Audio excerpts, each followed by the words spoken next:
పరిశుద్ధాత్మ నామములో కనిపిస్తుందా రాజేష్?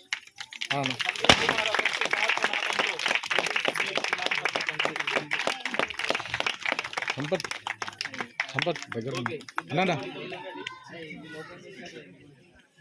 ఓకే ఇద్దరు అటొకలు ఇటొకలు అండి. అది చైర్ అది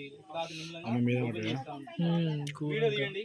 అన్న ready wait wait wait wait okay చూడండి. రెడీ ఓకే చెప్పండి కొడదామా తీసుకుంటే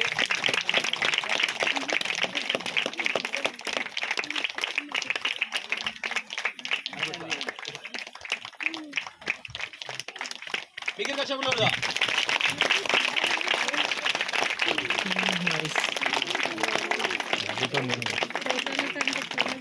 దేవునికి స్తోత్రం కలన. హల్లెలూయా హల్లెలూయా. అక్కడ సంపత్ పక్కన నిలబడండి. ఇద్దరు అటొకలు ఇటుకలు దగ్గర. అమ్మ మీరు కూడా దగ్గర పాపం తీసుకోండి అన్నా.